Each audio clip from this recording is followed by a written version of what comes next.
So in the last video we talked about just the basic idea of endpoints, outpoints, dragging and dropping onto the timeline. So I'm now going to show you how I would actually edit this, and I'll kind of explain things as I go along. So I'm going to get rid of this bit first. I'm going to just click it and hit backspace because I know that I actually don't want that. And I know that it was actually roughly here where I wanted my thing. And I'm just going to start after the clap. So if we look deep down, and actually I'm going to scroll a little bit further in using my trackpad. No, I'm not. I'm going to click on this button, and this lets me zoom more in, sort of at 10-second intervals. Let's zoom that far in. And over here. Hey guys, welcome back to the channel. Hey guys, welcome back to the channel. And so I know that this is the proper one that I actually want. But before we launch into, and therefore I'm just going to put my playhead next to the clap because I know from the audio waveform that that's where the clap is. By the way, if you can't see the playhead, these are really useful settings. So turn video and audio skimming on and off with S. So if I turn that off, you'll suddenly notice that I can no longer skim through the footage. So it's really useful to have that turned on with the keyboard shortcut S, because now you can skim through the footage. Over here we've got turn audio skimming on and off, so that's Shift S. And audio skimming just gets that to happen as you're going along. I think it's quite useful. A lot of people have that turned off. That's personal preference. So I'm going to have it turned off because then it doesn't screw up with this audio while I'm doing it. But normally I would have that turned on. It is a little bit annoying. Then we've got the headphone button, which we don't care about right now. We've got snapping. Snapping is good. We'll talk more about snapping later. And change the appearance of clips in the timeline. Don't care. So basically the most important thing is that you have video skimming turned on. And now we can skim through the video. So I'm going to click on a point, hit Spacebar, and I'm going to try and find my endpoint. Channel. And you'll notice that I'm using Shift back and forward just to speed this up a little bit. This takes ages to do initially, but it becomes second nature as you get more experience with editing. Channel.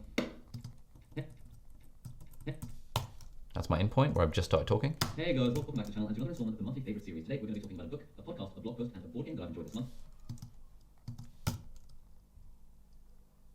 But before we launch into all of that, okay. So I've seen that books, podcasts, board games, and the board games that I enjoyed this month, and then there's a really long pause. So obviously I want to cut out the pause. I've enjoyed this month. And my out point is going to be set just as soon as I finish talking. Hit my out point. Now I'm going to use the keyboard shortcut E, and E just adds your current selection to the end of the timeline. That's what E stands for, end to end of the timeline. But because my timeline is empty, it's just sort of adding it as we're going along. So as I'm finding in and out points, I'm just going to press I-O-E, in, out, at to end of timeline. And that's going to be a very quick way to assemble our timeline without having to use the mouse to drag and drop. And ideally, when editing and when doing anything on a computer, we actually want to be just avoiding using the mouse just in general. So now I'm going to scrub ahead to this point. But before we launch into all of that, I want to flag up that this is a special episode because this is going to be the exemplar video that I'm using in my new online Skillshare class on how to edit videos. So by the time you're watching this, you'll be able to see my full online class where I explain the process from start to finish of how I edited this particular video. Now, because I watched this through, I know that I don't think this is the right take, so I'm just going to skip ahead. But before we launch into all... Yeah, and I've basically repeated that phrase again. So I'm just going to completely ignore the previous take and just go for this one. So I'm starting as soon as I say but. But before we launch into all of that, I just want to flag up that this video is being used as an example in a new online class that I just made about how to edit videos, or rather my own process of editing videos. So if you care about how I edit videos and you want to learn the workflow for video editing in Final Cut Pro, I'll put a link below to my Skillshare online class. You can watch it for free if you have a Skillshare premium subscription, or if you don't, you can sign up for a free 2-month trial using the link below, and then you can just watch the class. And then if you want, you can cancel it, or you can just keep on going. I have a membership Skillshare. It's pretty good. You learn lots of stuff on it. You learn lots of stuff on it. That's where I'm pausing, and then I can see with my waveforms that there is a huge pause coming up. Therefore, I know at this point I should set an out point. So I'm going to find the bit where I stop talking. Lots of stuff on it. Out point E to go to the end of the timeline, and it just appears. None of this faffing around, dragging and dropping with the mouse. Hit Spacebar. I see my playhead over there somewhere.